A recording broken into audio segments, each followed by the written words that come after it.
साथियों, पुस्तक मैं क्या हूं, लेखक श्री राम शर्मा आचार्य आपको पढ़कर सुना रहे थे।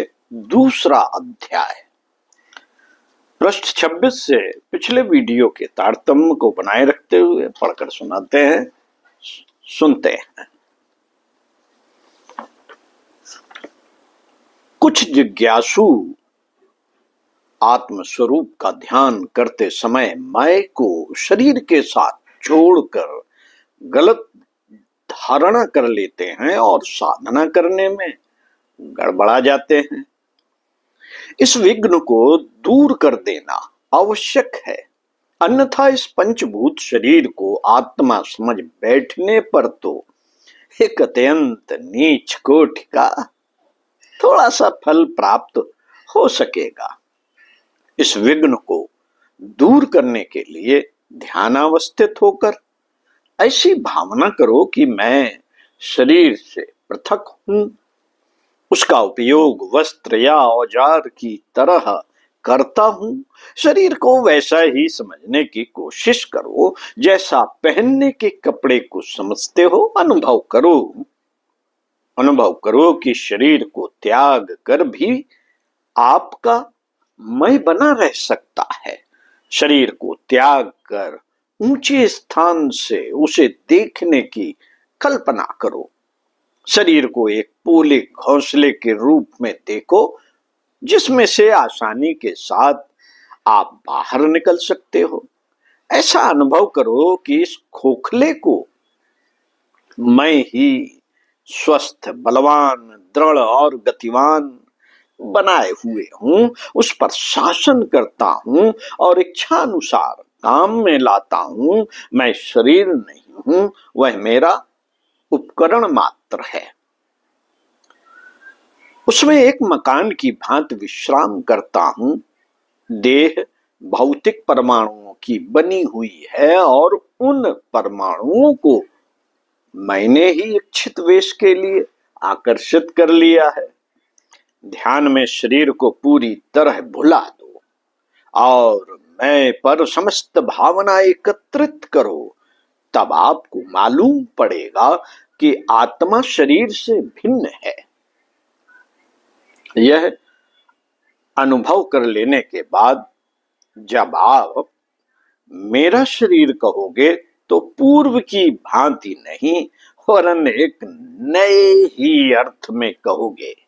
उपर्युक्त भावना का तात्पर्य यह नहीं है कि आप शरीर की उपेक्षा करने लगो।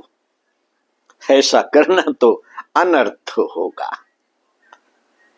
शरीर को आत्मा का पवित्र मंदिर समझो। उसकी सब प्रकार से रक्षा करना और सुदृढ़ बनाए रखना आपका परम पावन कर्तव्य है।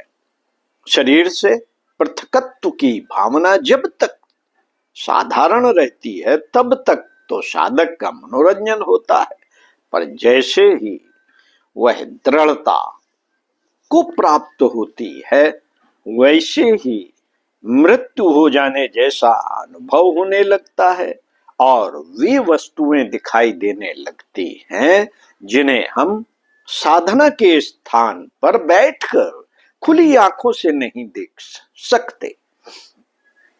सूक्ष्म जगत की कुछ धुंधली झांकी उस समय होती है और कई परोक्ष बातें एवं दैवी दृश्य दिखाई देने लगते हैं। इस स्थिति में नए साधक डर जाते हैं। उन्हें समझना चाहिए कि इसमें डरने की कोई बात नहीं है, केवल साधन में कुछ शीघ्रता हो गई है और पूर्व संस्कारों के कारण इस चेतना में जरा सा झटका लगते ही वह अचानक जाग पड़ी है। इस श्रेणी तक पहुंचने में जब क्रमशः और धीरे धीरे अभ्यास होता है तो कुछ आश्चर्य नहीं होता। साधना की उच्च श्रेणी पर पहुंचकर अभ्यासी को वह योग्यता प्राप्त हो जाती है कि सचमुच शरीर के दायरे से ऊपर उठ जाए और उन वस्तुओं को देखने लगे जो इस शरीर में रहते हुए नहीं देखी जा सकती थी। उस दशा में अभ्यासी शरीर से संबंध तोड़ नहीं देता। जैसे कोई आदमी कमरे की खिड़की में से गर्दन बाहर निकाल कर देखता है कि बाहर कहाँ क्या होता है और फिर इच्छानुसार सिर को भीतर कर लेता है। यही बात इस दशा में भी होती है। नए दीक्षितों को हम अभी यह अनुभव जगाने की सहमत नहीं देते। ऐसा करना क्रम का उल्लंघन करना होगा। समयानुसार हम परोक्ष दर्शन की भी शिक्षा देंगे। इस समय तो इसका थोड़ा सा उल्लेख इसलिए करना पड़ा कि कदाचित किसी को स्वमेव ऐसी चेतना आने लगे तो उसे घबराना या डरना नहीं चाहिए। जीव के अमर होने के सिद्धांत को अधिकांश लोग विश्वास के आधार पर स्वीकार कर लेते हैं। उन्हें यह जानना चाहिए कि यह बात कपोल कल्पित नहीं है, वरन स्वयं जीव द्वारा अनुभव में आकर सिद्ध हो सकती है। आप ध्यानावस्थित होकर ऐसी कल्पना करो कि हम मर गए। कहने सुनने में यह बात साधारण सी मालूम पड़ती है। जो साधक पिछले पृष्ठों में दी गई लंबी चौड़ी भावनाओं का अभ्यास करते हैं, उनके लिए यह छोटी कल्पना कुछ कठिन प्रतीत न होनी चाहिए। पर जब आप इसे करने बैठोगे तो यही कहोगे कि यह नहीं हो सकती। ऐसी कल्पना करना असंभव है। आप शरीर के मर जाने की कल्पना कर सकते हो, पर साथ ही यह पता रहेगा कि आपका मैं मरा नहीं, मैं नहीं मरा, वरन वह दूर खड़ा हुआ मृत शरीर को देख रहा है। इस प्रकार पता चलेगा कि किसी भी प्रकार अपने मैं के मर जाने की कल्पना नहीं कर सकते। विचार बुद्धि हट करती है। विचार बुद्धि हट करती है कि आत्मा मर नहीं सकती। उसे जीव के अमरत्व पर पूर्ण विश्वास है और चाहे जितना प्रयत्न किया जाए, यह अपने अनुभव के त्याग के लिए उद्यत नहीं होगी।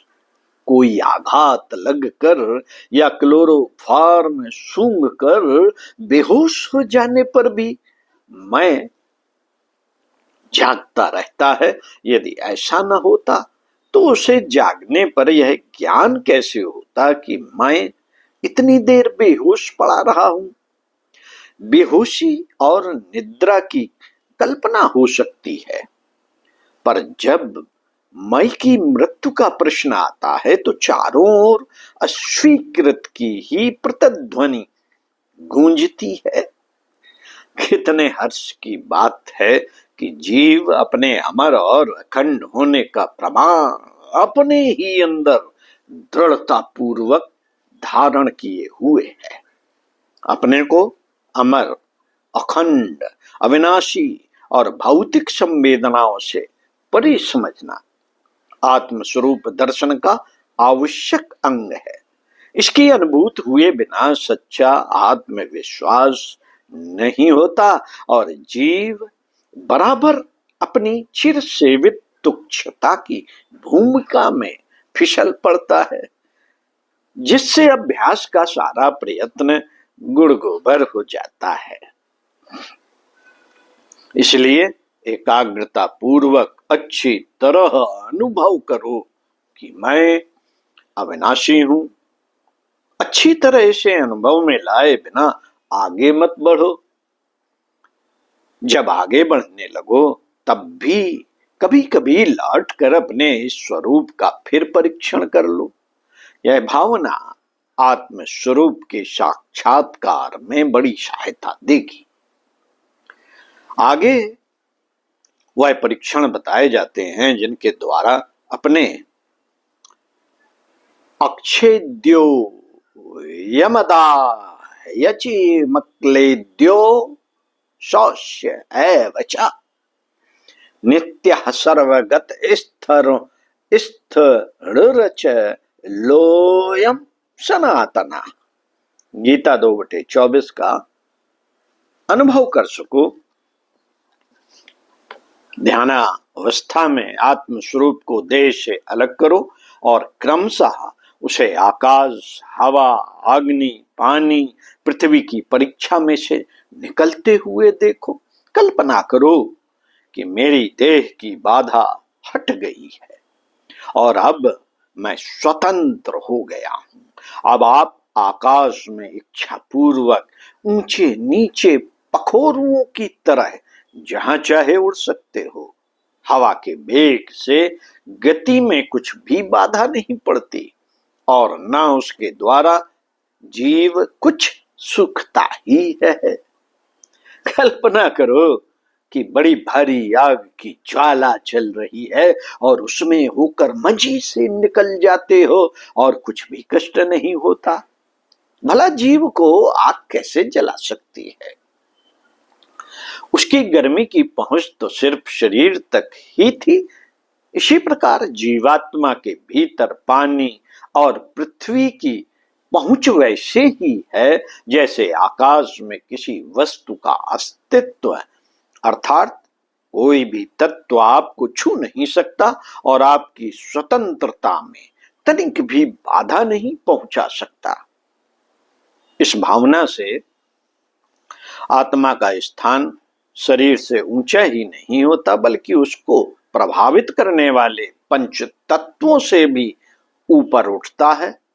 जीव देखने लगता है कि मैं देह ही नहीं वरन उसके निर्माता पंच तत्वों से भी ऊपर हूं। अनुभव की इस चेतना में प्रवेश करते ही आपको प्रतीत होगा कि मेरा नया जन्म हुआ। नवीन शक्ति का संचार आप अपने अंदर होता हुआ प्रतीत होगा और ऐसा भी ना होगा कि पुराने वस्त्रों की तरह भय का आवरण ऊपर से हटा दिया गया है। अब ऐसा विश्वास हो जाएगा कि जिन वस्तुओं से मैं अब तक डरा हुआ करता था वे मुझे कुछ भी हानि नहीं पहुंचा सकती। शरीर तक ही उनकी गति है, सो ज्ञान और इच्छा शक्ति द्वारा शरीर से भी इन भयों को दूर हटाया जा सकता है। बार बार समझ लो, प्राथमिक शिक्षा का बीज मंत्र मैं है। इसका पूरा अनुभव करने के बाद ही आध्यात्मिक उन्नति के पथ पर अग्रसर हो सकोगे। आपको अनुभव करना होगा कि मेरी सत्ता शरीर से भिन्न है। अपने को सूर्य के समान शक्ति का एक महान केंद्र देखना होगा जिसके इर्द गिर्द अपना संसार घूम रहा है। इससे नवीन शक्ति आएगी जिसे तुम्हारे साथी प्रत्यक्ष अनुभव करेंगे। तुम स्वयं स्वीकार करोगे कि अब मैं सुदृढ़ हूं और जीवन की आंधियां मुझे विचलित नहीं कर सकती। केवल इतना ही नहीं, इससे भी आगे अपनी उन्नति के आत्मिक विकास के साथ उस योग्यता को प्राप्त करता हुआ भी देखोगे जिसके द्वारा जीवन की आंधियों को शांत किया जाता है और उन पर शासन किया जाता है। आत्मज्ञानी दुनिया के भारी कष्टों की दशा में भी हंसता रहेगा और अपनी भुजा उठाकर कष्टों से कहेगा, जाओ, चले जाओ। जिस अंधकार से तुम उत्पन्न हुए हो उसी में विलीन हो जाओ। धन्य है वह जिसने मई के बीच मंत्र को सिद्ध कर लिया। जिज्ञासुओं, प्रथम शिक्षा का अभ्यास करने के लिए अब हमसे अलग हो जाओ। अपनी मंद गति देखो तो उतावले मत हो।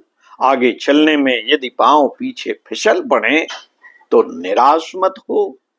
आगे चलकर आपको दूना लाभ मिल जाएगा। सिद्धि और सफलता आपके लिए है, वह तो प्राप्त होनी ही है। बढ़ो, शांत के साथ थोड़ा प्रयत्न करो। मैं प्रतिभा और शक्ति का केंद्र हूं।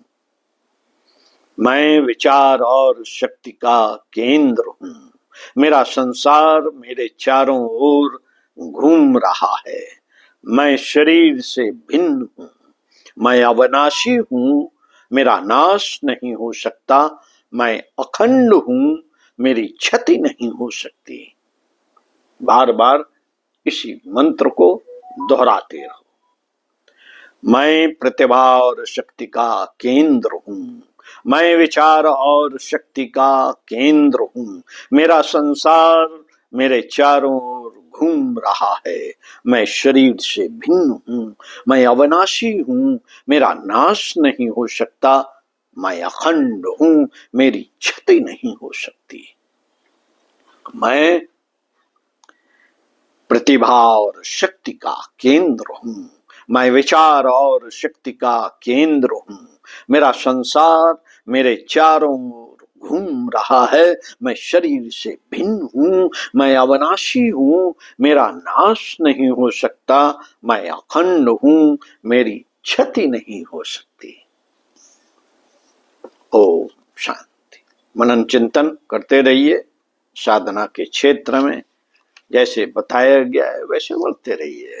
आपको मिलते हैं अगली वीडियो में इसी पुस्तक के तीसरे अध्याय के साथ। ओम शांति।